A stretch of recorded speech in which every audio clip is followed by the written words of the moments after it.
And then I would say don't be naive about socioeconomic factors. Be aware that if you're in a poor neighborhood where there's a lot of like ignorance about Chinese people, you're more vulnerable. I'll talk about Vincent Chin. Do you guys know about the Vincent Chin in the 1980s?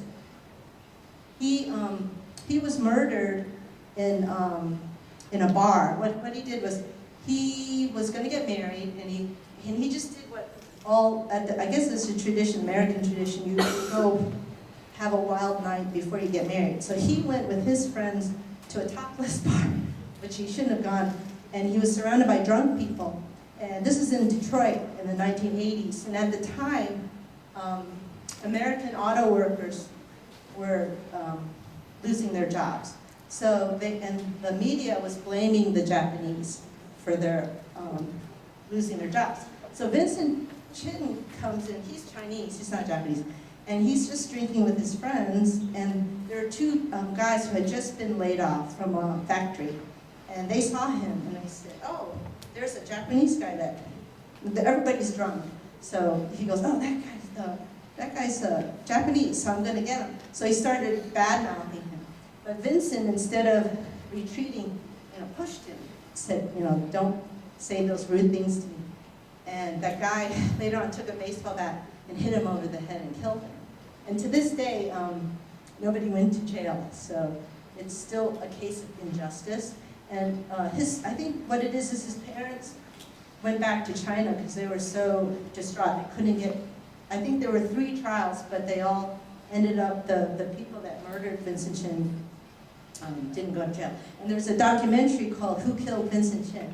But that's a case of, like, if I had to advise my son, I would say, don't go into the topless bar, to party like a normal American guy, because you're going to get beat over the head with a baseball bat.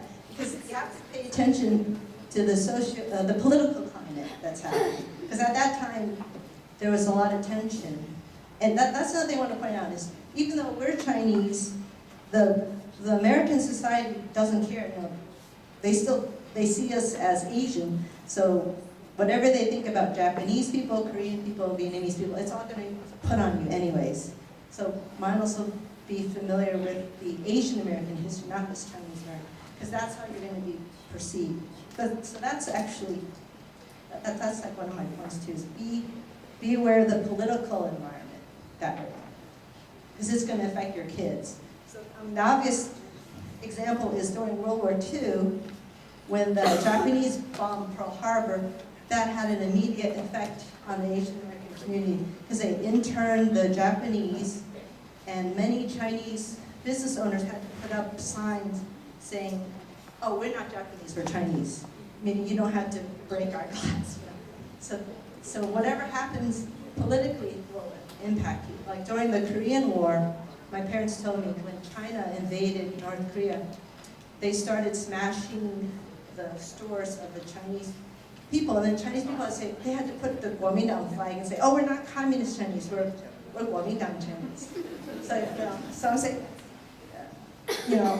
everything that happens politically, and like in Detroit, when the people were losing their jobs, they were blaming the Japanese for that. It actually wasn't the fault of the Japanese. It's just American cars were not as well built because they were subsidized by the government, and the Japanese built a better car, so more people were buying Japanese cars. But the auto workers, they don't know, so they just see this Chinese guy, and they just think he's Japanese, and they beat up on him. So it's unfortunate because that's how we're perceived. So we have to pay attention to that. And I guess my last bit of advice is maybe, even though you probably don't want to, if you don't want to get politically active, at least know your history and know what's going on, and you can quietly support different causes. So I donate to 80/20 Educational Foundation that was founded by S.B. Wu. And S.B. Wu was a former lieutenant governor of Delaware. And he, about 20 years ago, he started putting together this organization that supports equal rights, especially with college admissions. So, right now, that I think starting in the late 70s, there started to be discrimination against Asians into elite colleges. So this organization is trying to fight back for that.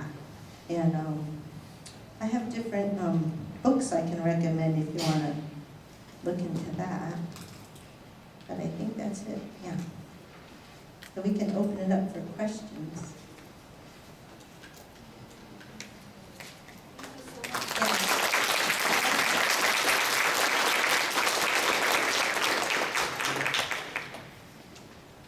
So I would suggest, we also have distinguished panelists today. We have Shimei and Annie and Professor Liu. So do you want to add on something before we open up the floor for the questions? Do you want to open up your experience about how to become, especially Annie, you were born and raised here, right? As American Chinese, how was your life? Was it tough? Or?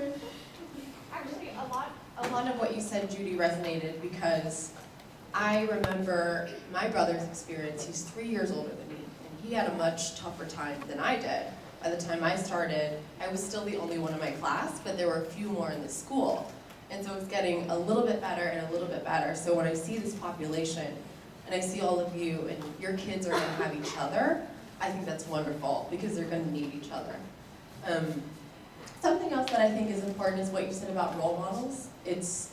When you were growing up, there were none. There were none that were positive. And now, in their childhoods, there are a few more. There's like anime, and Asians are cool in some respects. So I think it's really important to surround your kids with those positive role models. And actually, when I was in middle school, Judy, you gave me a Barbie that was Chinese. And I still have it. It's in my room at home. Because we had never seen that before. We grew up with blonde, blue eyes. And so that was really important. That stuck with me. Yeah. I think no matter which way you cut it, it's more rare now, but your kids will face discrimination. They're going to get made fun of. Because really everyone does at that age. They're going to get it a little more. And I think what you can do as a parent, you're not going to be able to change every white kid's mind. You're not going to be able to change that whole culture.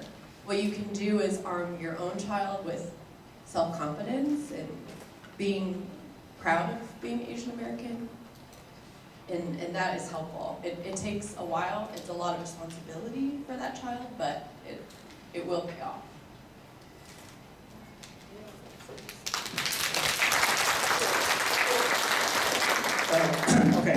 Personally, I like to thank Dr. Wang, and for a long time, I worked with him as his vice president for the last 5 years. And before that, I worked him as a colleague in the school, and he worked part-time as us, paid without salary for several years. So I really admire his attitude, positive attitude to make a contribution to the education, and also as a leader in the society. And like a first bold action is in the president. We show newspaper. The president's salary is so low that try to improve the compensation, and he openly declined that one. That's become to be state news. So that's earned him a lot of good reputation in the school. So I really admire him for that.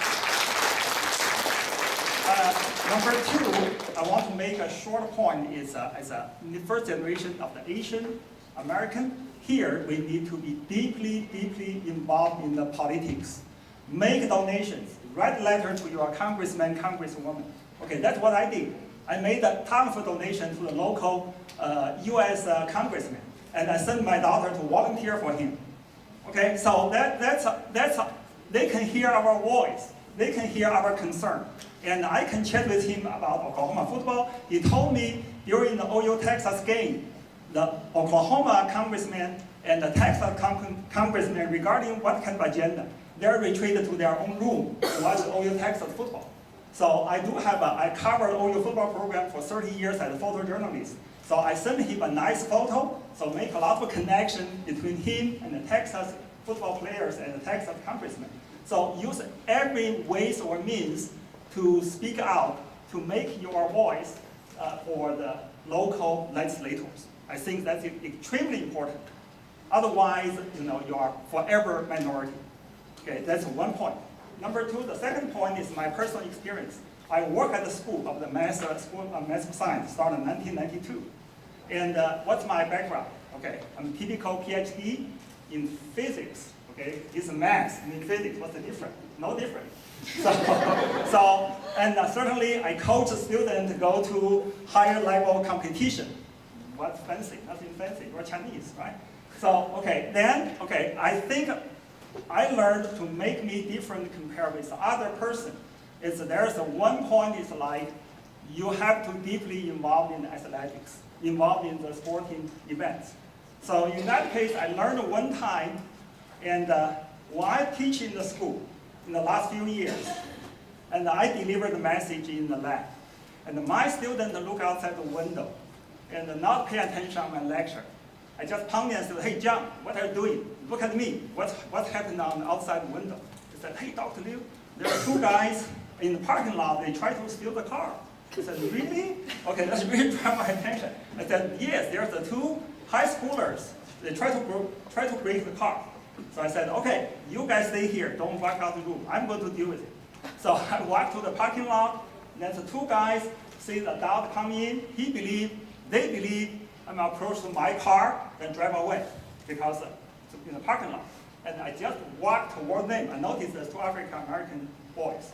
So they saw, okay, here's an Asian guy here, and they jump up, they try to run away. I said, "God, you run away, that's my best result. If you try to stand up to fight with me, because I cannot fight with two guys, I'm going to run away. Okay. If you run, I'm the runner, I'm the mountaineer. So I climb the mountains, I run the 10,000 miles without even have a break. So I just follow them, run off the campus. When they run off the campus, and they said, "Oh, these guys follow us. They keep running faster." So I just keep my pace. I don't want to call them at that time. Because when I call them, they can still fight with me. After half a mile, they run out of gas. So I can do whatever I want to do. So that's my strategy.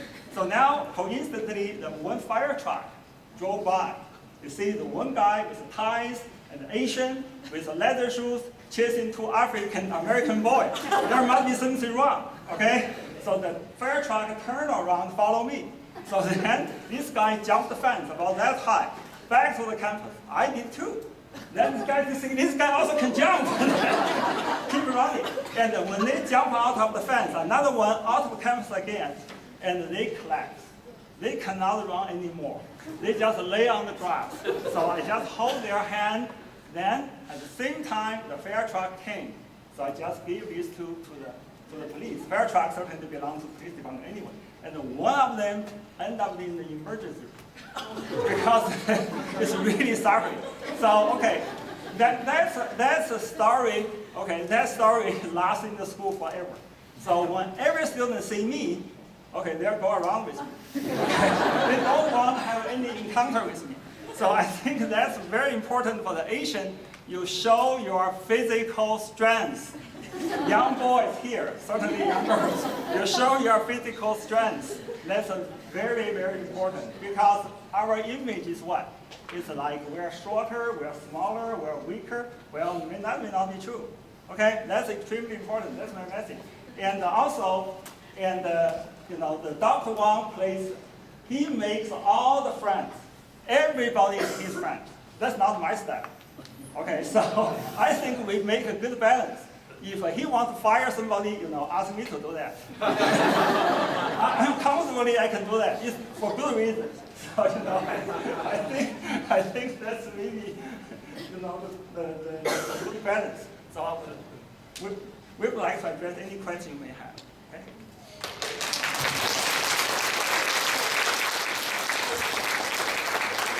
Okay, thank you so much. It's so fascinating. And how about, do you have any questions? Maybe we can open the floor to the people who like to, maybe you can use the microphone to ask a question first. And if you have any question, you read it on a piece of paper, and we can collect those piece of papers as well. Any questions? You can raise your hand. Oh, I can share with you another short piece of information from the College Board. In the last 3 years, I work for the College Board as a consultant. You know the College Board who in charge of the SAT and AP exam.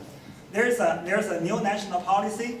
In general, it's basically they try to the people underrepresented in the college. Certainly that's not Asian. Okay, that's not Asian. They help students to improve their ACT score, the SAT score and AP score. The one way they try to do, they offer scholarship for the needed base, not for the advantage for the Merit. the other side, okay? The needed base. But the most people, they need help. However, academically, they're so poor. They're kind of a low performer. So what they can do now, the new policy is we're under discussion. That's about several weeks. We have a long meeting in New York City. Now they figure out, okay, a lot of students, like students, they are not good in the academic anyway. The score of the SAT is so low, regardless what you can do, it's still low anyway. So they say, well, how can we find a way to encourage these students? Because they issue the review package online for the SAT. So that's a review, which means you strike the key. The time you strike the key represents the time you involve.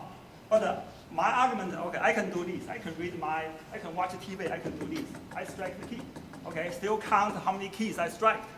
Then, they count the time I involved in. That may not be good. And also, that's one way they count how many keys you strike. They give you some kind of award for the underrepresented student. Another way is they can do, you start SAT for 700. Can you imagine 700 in SAT? Basically, you do nothing, right? Okay, then if you improve to 1100, what's 1100? Very low bar, right? 1100 is a very low bar. If you ever take the SAT, 1100 is nothing. So what's your improvement? Well, 700 to 1100, you improved 400. Okay, so they give the award. So that's why it's not in favor of the Asians. I don't think so. But do we need to have that policy in general? Yes, I think so. Because that's help the most needed students. Certainly that's out of the touch for us. However, that's a general help for the society. For that reason, we have 19 members in the board. We voted yes for that kind of scholarship. That's an initiative by the college. There's other things to follow in the college board for the policy-wise. So just to let you know, our Asian is not on the screen for any help, academically especially. Yeah, Unfortunately or fortunately, so. yeah. Thank you.